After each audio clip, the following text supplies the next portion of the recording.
down the volcano. The real journey began. I had still not looked down into the bottomless pit into which we were going to lower ourselves. I could still either take part in the adventure or refuse to try it. Hans, our guide, accepted it so calmly that I felt ashamed at the idea of being less brave than him. I approached the middle chimney. It was 100 feet across, or about 300 feet round. I leaned over an overhanging rock and looked. My hair stood on end. I felt my head spinning and I grew faint. I was about to fall when a hand held me back. It was Hans. I had not dared much to look down into the well, but I could see what shape it was. Its walls were almost vertical and had many rocky projections. These were certainly going to make it easier for us to climb down. If we attached a rope at the mouth of the well, it would provide sufficient support. But the problem was how to untie the rope when we got to the bottom of the well. My uncle used a very simple method to get round this difficulty. He unrolled a rope as thick as a thumb and 400 feet long. First he dropped half of it down into the crater, then wound the middle of it round a block of lava, and finally threw the rest of it also down into the chimney. This way we could climb down holding together the two halves of the rope. When we reached the bottom, we could easily bring the rope down by letting one end go and pulling the other. Now, having finished these preparations, let's think about the luggage. It will be split into 3, and each of us will tie a package to his back. I refer only to the breakable objects. Hans will carry the tools and a third of the food. You, Axel, another third of the food and the firearms. I will take the rest of it and the delicate instruments. But what about the clothing and this great pile of ropes and ladders?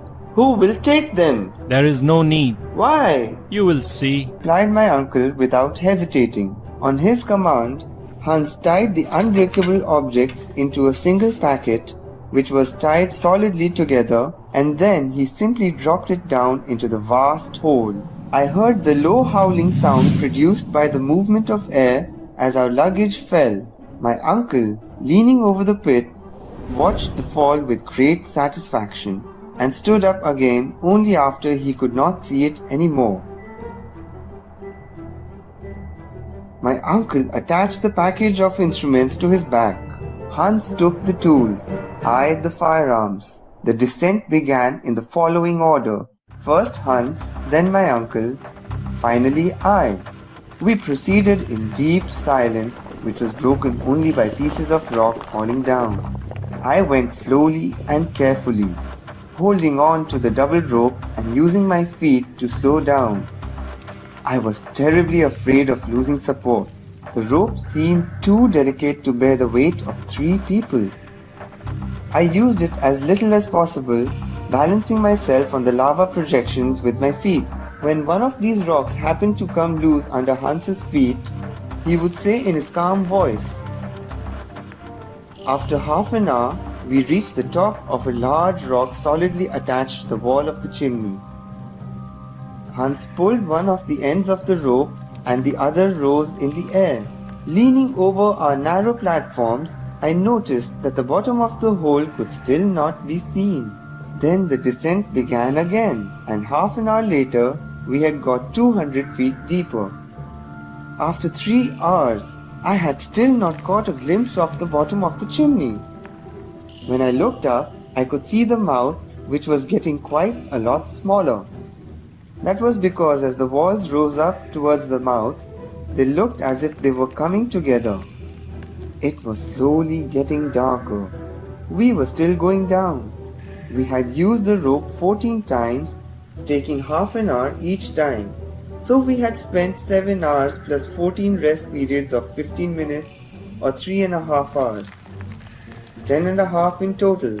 Since we had left at 1 o'clock, it had to be about 11 o'clock now. At that moment, Hans's voice was heard.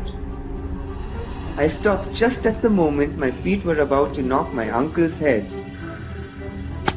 "Where?" I asked, slipping down beside him. "At the bottom of the chimney?" "And there's no way out?" Yes, there is. I can just see a curving tunnel towards the right. We will have a look tomorrow. Let's eat, and then we can sleep. We opened the food bag, ate, and lay down, each doing his best to make a bed amongst the stone and lava debris. Lying on my back, I opened my eyes and caught sight of a brilliant object at the other end of the 3,000-foot-long tube-like well. It was a star, but not twinkling at all. My knowledge of astronomy told me that it was the star Beta of the constellation Little Bear. Then I fell into a deep sleep.